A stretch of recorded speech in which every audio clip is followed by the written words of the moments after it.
அனைவருக்கும் வணக்கம். Welcome to Ponmurugan channel. இந்த வாரம் தெலுங்கு படம். இந்த படம் தமிழ் டப்பிங்கோடையும் அவைலபிளாக இருக்குது. தேட்டர்களில் ரிலீஸ் ஆகிருக்கு.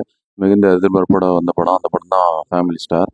இந்த படம் எதிர்பார்ப்பு அதிகமாக இருந்துச்சு. ஏன்னா சவுத் இந்தியாவில் மிகப்பெரிய ஸ்டார் அறியப்படுற விஜய் தேவரகொண்டா அவர்கள் தான் இந்த படத்தில் ஹீரோ நடிச்சிருக்காரு. அது இல்லாமல் கீதம் கோவிந்தம்னு சொல்லி ஒரு மிகப்பெரிய பிளாக் பஸ்டர் படம் சமீபத்தில் தெலுங்கில் இந்திய லாங்குவேஜ் பல இதுலேயும் டப் ஆச்சு, தமிழ்லேயும் டப்பிங் ஆச்சு. அந்த படத்தில் வர இன்கம் இன்கம் இன்கம் காவாலே அந்த பாட்டு தெலுங்குலேயும் தமிழ்லேயும் சித் ஸ்ரீராம் அவர்கள் பாடி மிகப்பெரிய வரவேற்பு பெற்ற பாட்டு. பல எஃப்எம்ல அந்த மாதிரி இதில் பல ரெக்கார்டுகளை பண்ண பாட்டு. அந்த படத்தோட டீம் தான் இந்த படத்தை களம் இறங்கியிருக்காங்க. ஸோ இந்த படம் இப்போ சோலோவா நேற்று வெள்ளிக்கிழமை ரிலீஸ் ஆகி மிகப்பெரிய பாசிட்டிவ் ரிவ்யூஸ்லாம் பெற்றுட்டு வருது. ஸோ இந்த படத்தை தில்ராஜ் அவர்கள் தான் ப்ரொடியூஸ் பண்ணியிருக்காரு. வாரிசு படத்தை ப்ரொடியூஸ் பண்ண தில்ராஜ் அவர்கள் தான் அந்த படத்தை ப்ரொடியூஸ் பண்ணியிருக்காரு. அது இல்லாமல் இந்த படத்தில் மிருனால் தாகூர், விஜய் தேவரகொண்டா, வெண்ணிலா கிஷோர், ஜெகபதி பாபு, அச்சுதகுமார்னு ஏகப்பட்ட மிகப்பெரிய நடிகர் பட்டம்லாம் நடிச்சிருக்கு.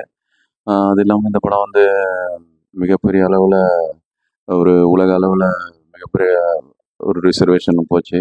மிகப்பெரிய கலெக்ஷன்ஸ்க்கு ஒரு உண்டான ஒரு இது இருக்குது. ஏன்னா ஃபேமிலியோட பார்க்கக்கூடிய படம். இப்போ லீவ் டைமு. ஸோ அதனால் இப்போ ஃபேமிலியோட பார்க்கக்கூடிய படங்கள் ரொம்ப கம்மியாயிடுச்சு. ஸோ அதனால் ஃபேமிலியோட பார்க்கக்கூடிய அளவில் சிறப்பான படமாக வந்திருக்கு. ஸோ இந்த படம் எப்படி இருக்குது, இந்த படம் மக்களை கவர்ற மாதிரி இருக்கா, எப்படி இருக்குன்றத டீட்டெயில் ரிவ்யூவில் பார்க்கலாம். நம்ம சேனலில் புது படங்கள் ரிவ்யூலாம் பண்ணிட்டு வரோம். அந்த படம் தேட்டரில் வரும்போது தேட்டருக்கு அப்புறம் எப்படி இருக்குன்னு தெரிஞ்சுக்கிறது யூஸ்ஃபுல்லாக இருக்கும். அதனால் நம்ம சேனலை சப்ஸ்கிரைப் பண்ணிங்கன்னு கேட்டுக்கிறேன். அது இல்லாமல் இந்த விமர்சனம் முடிச்சு தான் ஃப்ரெண்ட்ஸ் ஷேர் பண்ணுங்கள். அது இல்லாமல் கமெண்ட் பண்ணுங்கள், லைக் பண்ணுங்கன்னு கேட்டுக்கிறேன். வாங்க இனி படத்தோட ப்ளஸ் மைனஸ் எல்லாத்தையும் பார்க்கலாம். விமர்சனத்துக்குள்ள போகலாம். படத்தோட கதை என்னென்னா, விஜய் தேவரகொண்டா ஒரு மிடில் கிளாஸில் ஒரு இன்ஜினியர் மாதிரியான ஒரு வேலை பார்த்துட்டு வர்றாரு. அவர் தான் ஏர்னிங் மெம்பர். அவருக்கு 2 அண்ணன், ஒரு பாட்டி, அப்புறம் அண்ணன் பசங்க, 2 அண்ணின்னு சொல்லி ஒரு குடும்பம், கூட்டு குடும்பம். அதில் இவர் ஒருத்தர் தான் ஏர்னிங் மெம்பரு. அவங்க அண்ணன் வீட்டில் பொறுப்பு இல்லாமல் இருக்கிறாங்க. ஒரு பெரிய அண்ணன் எப்போ பார்த்தாலும் குடிச்சிட்டு இந்த மாதிரி வீட்டை பார்க்காம இருக்காரு. இவர் தான் எல்லாத்தையும் குடும்பத்தை ஷோல்டரில் ஏற்றிக்கிட்டு குடும்பத்துக்காகவே கஷ்டப்படுறாரு. எல்லாமே குடும்பத்துக்காக பார்த்து செய்கிறாரு. அவங்க அண்ணன் பசங்க படிப்புலேருந்து வீட்டுக்கு செலவு எல்லாமே இவர் தான் பார்க்குறாரு. அப்படி போய்கிட்டு இருக்கும்போது இவங்க மாடி போர்ஷன் வீட்டில் இருக்க அந்த காசு பிரச்சனைக்காக மாடி போர்ஷன் வாடகைக்கு விட்றாங்க. விஜய் தேவரோட இருக்க போர்ஷனை அவர் கீழே அந்த போர்ஷனை வாடகைக்கு விடுறது. அந்த போர்ஷனுக்கு தான் ஹீரோயின் மிருனால் தாகூர் வராங்க. அவங்க ஒரு யூனிவர்சிட்டியில் தீசிஸ் பண்ணிட்டு இருக்கதா அவங்க கேரக்டர் சித்தரிக்கப்பட்டிருக்கோம். அவங்க வராங்க. இவங்க குடும்பத்தோட பாண்டிங் பார்த்துட்டு அவங்க அஃபெக்ஷன் ஆயிடுறாங்க. அதுக்கப்புறம் இவரும் காதலில் விடுறாரு. விஜய் தேவரகொண்டாவும் அவங்களும் மியூச்சுவலாக லவ் பண்ணுறாங்க. இப்படி போய்கிட்டு இருக்கும்போது அவங்க வாழ்க்கையில் எதிர்பாராத சம்பவங்கள்லாம் நடக்குது. திடீர்னு சம்பவங்கள் நடக்குது. அது இல்லாமல் 2 பேரும் யூஎஸில் போயிட்டு வேலை செய்கிறமான ஒரு சூழ்நிலை வந்துடுது. அவங்க ஈகோ கிளாஷும் ஸ்டார்ட் ஆகுது. அதுக்கப்புறம் அவங்க ஒன்று சேர்ந்தாங்களா இல்லையா, அவங்க வாழ்க்கையில் திருப்பங்கள்லாம் சந்தித்து அதை மீண்டு வந்தாங்களா அப்படிங்கிறத பரபரப்பான ட்விஸ்ட்டோட முடிகிறது பேலன்ஸான மிச்ச கதை. இது ஏற்கனவே சொன்ன மாதிரி ஃபேமிலியோட பார்க்கக்கூடிய ஒரு ஃபீல் குட்டான படம். கண்டிப்பாக இது ஃபேமிலி ஆடியன்ஸ் பார்க்கக்கூடிய படம் தான். ஒரு சில லிப்லாக் இருக்குது. அதனால ஒரு 18+ பார்க்குறது கொஞ்சம் நல்லது. அதுவும் சின்ன சின்ன இதுதான் இருந்தாலும் ரொம்ப வல்கராக இருக்காது. அது இப்போ அப்படிப்பட்ட சீன்கள் இன்ட்ரெஸ்ட் இல்லைன்றவங்க 18+ மட்டும் பார்க்குறது நல்லதுன்னு கேட்டுக்கிறேன். இந்த படத்தில் ப்ளஸ் மைனஸ் பார்க்கலாம். ப்ளஸ்ன்னு பார்த்தா என்கேஜிங்கான family bonding, romance, action, sentiment எல்லாம் கலந்து கட்டி ஜனரஞ்சகமான ஒரு திரைக்கதை என்கேஜிங்காக கொண்டு போயிடுது. அதுலேயும் ஃபஸ்ட் ஹாஃப்லாம் போகிறதே தெரில. நல்லாவே ஸ்பீடாக போயிடுது. அது இல்லாமல் வசனங்கள்லாம் ரொம்ப ஷார்ப்பாகவும் இருக்குது, கான்ஃபிடென்ஸாகவும் இருக்குது. மிடில் கிளாஸில் இருக்கவங்க எந்த நிலைமையிலையும் ஒரு தன்னம்பிக்கை விட்டு கொடுக்கறது, அவங்க மேலே வரலாம். அவங்கள யாராவது ரொம்ப ஒரு இன்ஃபீரியாரிட்டியாக நடத்தினா அதுலேருந்து மீண்டு வரணும், அதுலேருந்து அக்செப்ட் பண்ணிக்கூடாதுன்னு சொல்கிறது ஒரு நல்ல ஒரு மைல்டாக ரொம்ப ப்ரீச்சிங் மூடி இல்லாமல் சொல்லி விஜய் தேவரோட கேரக்டரில் இது பண்ணியிருக்காங்க. அதுக்கு இயக்குனருக்கு நம்ம பாராட்டு தெரிவிச்சுக்கலாம். பரசுராம் தான் அந்த படத்தை இயக்கியிருக்காரு. பூரி ஜெகன்னாத் சொல்லி மிகப்பெரிய டைரக்டரோட அசிஸ்டண்ட் அவர். அது இல்லாமல் அவர் போன வருஷம் தெலுங்கில் சூப்பர் ஸ்டார் அறியப்படுற மகேஷ் பாபு அவர்கள் வச்சு அந்த ஸ்ரீவாரி பட்டா அப்படின்னு சொல்லி ஒரு மிகப்பெரிய படத்தை இயக்குனார். அதுக்கப்புறம் ஃபேமிலி சப்ஜெக்ட்டு. அதுக்கு முன்னாடி இதே டீமை வச்சு விஜய் தேவரகொண்டா அவர்களை வச்சு கீதா கோவிந்தம் சொல்லி சூப்பர் டூப்பர் ஹிட் படத்தை கொடுத்தவர். கீதா கோவிந்தம் அவரோட விஜய் தேவரகொண்டாவோட ஃபேமிலி ஆடியன்ஸை நிறைய அந்த படத்துக்கு அவர் கொண்டு சேர்த்தது. அந்த படத்தோட டைரக்டர் அந்த படத்தில். அதனால் அவங்க நல்ல ஒரு புரிதல் இருக்கும். அதனால் நம்ம இயக்குனருக்கும் பாராட்டுகளை தெரிவிச்சுக்கலாம். விஜய் தேவரகொண்டா அவர் இப்போ ஏற்கனவே அர்ஜுன் ரெட்டி படத்தில் ரகடா ரொம்ப நல்ல ஒரு ரோல் பண்ணியிருந்தார். அந்த படம் மிகப்பெரிய ஹிட்டு. தெலுங்கில் பிளாக் பஸ்டர் ஹிட்டு. எல்லா மொழிகள்லேயும் அந்த படம் ரீமேக் ஆச்சு. அது இல்லாமல் அதுக்கப்புறம் கீதா கோவிந்தம் படம் தெலுங்கு தமிழில் ஃபேமிலி ஆடியன்ஸை கவர்ந்து இந்திய லெவலில் எல்லாரையும் கவர்ந்தது. ஃபேமிலி ஆடியன்ஸ் அதிகம். ஆனால் உலக அளவில் தெலுங்கு படம் பார்க்குறவங்க அதிகம், தெலுங்கு ரசிகர்கள் அதிகம். அவங்களுக்கெல்லாம் கொண்டு போய் சேர்த்துச்சு கீதம் கோவிந்தம். பாட்டும் ஹிட்டு. இன்கம் இன்கம் இங்கே காவலா அப்படின்னு சொல்லி ஒரு பாட்டு சித் ஸ்ரீராம் பாடி அந்த படம் செம்ம ஹிட் ஆகி வைரலாக போச்சு. ஸோ அந்த படத்துக்கு அப்புறம் ஃபேமிலி ஆடியன்ஸை டார்கெட் பண்ணி இந்த படம் வந்திருக்கு. விஜய் தேவர்கொண்டா வழக்கமான அவரோட அந்த ஒரு ஃபேமிலி ஆடியன்ஸ் சர்க்கிளை கவர் பண்ணக்கூடிய அளவில் அந்த ஒரு family bonding scenes, romance scenes, அப்புறம் ஹீரோயினோட ஈகோ, அப்புறம் ஒரு ஃபேமிலிக்காக பிரச்சனை வரும்போது எதிர்த்து அநீதிக்கு எதிராக குரல் கொடுக்கறது, அது இல்லாமல் மிடில் கிளாஸை வந்து சப்போர்ட் பண்ணி ஆனால் அந்த தாக்கப்படும்போது மீண்டு வர மாதிரியான ஒரு எந்தூசியாஸ்டிக்கான உள்ள ஒரு டைலாக்ஸ் எல்லாமே பண்ணி அசத்துறாரு. அது இல்லாமல் ஒரு காஸ்டியூம்லாம் வேறு லெவலில் இருக்குது. உடம்பு ஃபிட்னஸும் பக்காவாக இருக்குது. ஒரு மிடில் கிளாஸில் நல்ல ஒரு ஆக்டிவாக உள்ள ஒரு இளைஞன் எப்படி பிரதிபலிக்கிறாரு.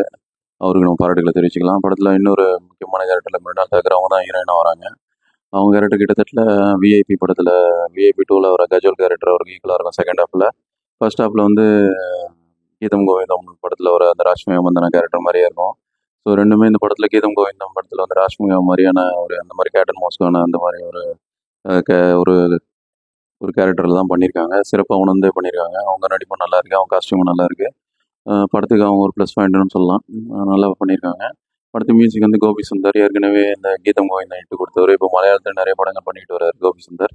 அவருக்கு இந்த படம் பாட்டு எல்லாமே சிறப்பாகவே போட்டு கொடுத்துருக்காரு. அதில் 2 பாட்டு நல்லா இருக்கு. அந்த நந்தனா அந்த நான் பாட்டும் அந்த பாட்டு வந்து சிஸ்டரிடம் பாடியிருக்காரு. செகண்ட் ஹாஃபில் வந்து அந்த இவங்க பாடியிருப்பாங்க, ஸ்ரேயா கோஷல், அந்த பாட்டும் நல்லா இருக்கு. பிஜிஎம்மும் நல்லா இருக்கு.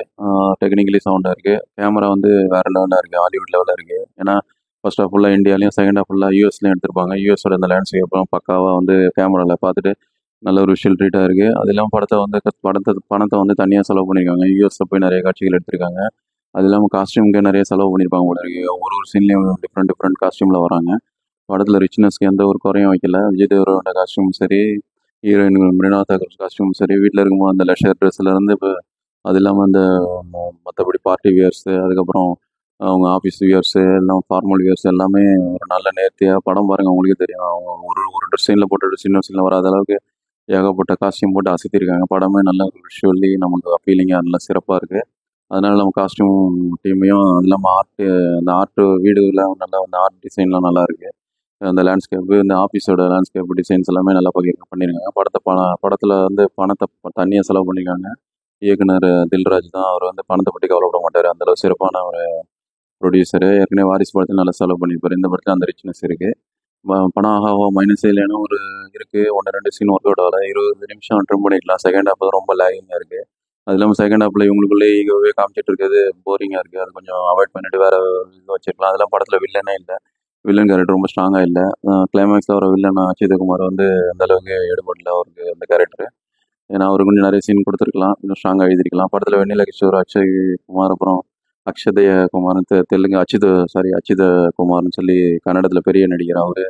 அப்புறம் காமெடிக்கு வெண்ணிலா கிஷோர், அப்புறம் ஜெகபதி பாபு, இவங்கெல்லாம் வந்து கேரக்டர் இந்த சின்ன சின்ன கேரக்டர் வராங்க. அவங்க கேரக்டர் வந்து சிறப்பாக எழுதியிருக்கலாம். அதுக்கு குறையாக பார்க்கக்கூடியது என்ன லெவலில். அது இல்லாமல் இந்த படங்கள் பார்க்கும்போது தமிழில் ஏற்கனவே நம்ம பார்த்த கதைக்களங்கள் சிலது ஞாபகத்தில் வந்து போடுது. என்ன லெவலில் ஒரு ஊரில் ராஜகுமாரின்னு சொல்லி புரட்சி திலகம் பாக்யராஜ் அவர்கள் படமும், தனுஷ் அவர்கள் நடித்த விஐபி 2 படமும், அப்புறம் கீதா கோவிந்தன் படமும் நினைவுக்கு வருது, தவிர்க்க முடியல. ஏன்னா படத்தில் பல காட்சிகள் அந்த படங்கள் நினைவுக்கு வருது. எனக்கு தமிழ் படங்கள் பார்த்தவங்களுக்கு நிறைய பேருக்கு அந்த மாதிரி சீன்ஸ்லாம் ஜஸ்ட் ஆகிடும், புரிஞ்சிடும், ப்ரெடிக்டபுளாக இருக்கும். மொத்தத்தில் இந்த படம் எப்படி இருக்குன்னா, ஃபேமிலியோட பார்க்கக்கூடிய ஒரு நல்ல ஒரு படம். எந்த இடத்துலையும் போர் அடிக்கல. அது இல்லாமல் நல்ல ஒரு எந்தூசியாஸ்டிக்கான ஒரு நல்ல ஒரு ஃபேமிலிக்கான பாண்டிங் மெசேஜஸ்ஸு, அதில் இன்ஃபீரியாரிட்டி காம்ப்ளெக்ஸ் இருக்கக்கூடாதுன்னு சொல்லி அது ஸ்ட்ராங்கான மெசேஜ், இந்த ஏழையாக இருக்கிறவங்களாம் மேலே வரலான்ற ஒரு தன்னம்பிக்கையான மெசேஜ் எல்லாம் கொடுத்து போர் அடிக்காமல் ப்ரீச்சிங் மூட டாக்குமெண்ட்ரியாக சொல்லாமல் படத்தில் நல்ல ரொமான்ஸ்லாம் கலந்து கட்டி அடிச்சிருக்காங்க. விஜய் தேவரகொண்டாவோட பெண் ரசிகர்களும் சரி, ஆண் ரசிகர்களும் சரி, உலக அளவில் இருக்க தெலுங்கு ரசிகர்கள் எல்லாருக்கும் பிடிச்சமான படம். சரியான டயத்தில் காலத்தில் இறக்கியிருக்காங்க படத்தை. நல்ல ஒரு இந்த லீவ் டயத்தில் யூஸ்ஃபுல்லாக இருக்கும் படம் பார்க்கறதுக்கு, என்டர்டெயின்மெண்ட்டுக்கு. ஸோ இந்த படம் இப்போ தேட்டர்களில் ரிலீஸ் ஆகிருக்கு. இந்த படத்தை தமிழ்லேயும் டப் பண்ணியிருக்காங்க, தெலுங்குலேயும் சப்டைட்டிலோட அவைலபிளாக இருக்குது. நம்ம ஊர்லேயும் எல்லா ஊர்லேயும் ரிலீஸ் பண்ணியிருக்காங்க. யூஎஸில், அப்புறம் வெளிநாடுகளில் நாடுகளையும் ரிலீஸ் ஆகிருக்கு. தெலுங்கு ஏற்கனவே சொன்ன மாதிரி உலக அளவில் மிகப்பெரிய ரசிகர் பட்டாளம் இருக்குது. அதுவும் விஜய் தேவரகொண்டா கேட்கவே வேண்டாம். ஸோ இந்த படம் கண்டிப்பாக ஹிட் ஆயிரும்ன்றது உறுதி. படத்துக்கு மிக்ஸ்டு ரிவ்யூலாம் வருது. இந்த படத்தை என்ன நம்பி ஒரு வாட்டி ட்ரை பண்ணி பாருங்கள். இந்த அளவில் ரொம்பலாம் ஏமாத்தாது, மினிமம் கேரண்டின்னு சொல்லக்கூடிய அளவில் போர் அடிக்காமல் இருக்கும். படத்தில் ஏற்கனவே சொன்ன மாதிரி அந்த லிப்லாக் சீன் வந்து சின்னதாக வந்து இருக்குது. ரொம்பவும் பெரிய அளவில் வல்கரெல்லாம் இல்லை, மீடியமாக தான் இருக்கும். அது கொஞ்சம் அன்ஈஸியாக உணர்றவங்க பார்த்துட்டு ஃபேமிலியோட போகிறது நல்லதுன்னு கேட்டுக்கிறேன். மற்றபடி இந்த படம் மஸ்ட் வாட்ச் நம்ம செல்லுந்த ரெக்கமெண்டேஷனு. வேற ஒரு திரை விமர்சனம் அல்லது முன்னோட சந்திப்போம். இந்த விமர்சனம் பிடிச்சிருந்தா உங்கள் ஃப்ரெண்ட்ஸ் அண்ட் ரிலேஷன் ஷேர் பண்ணுங்கள். நம்ம சேனலை சப்ஸ்கிரைப் பண்ணுங்கள். வேற ஒரு திரை விமர்சனம் சந்திப்போம். அதுவரை நன்றி, வணக்கம்.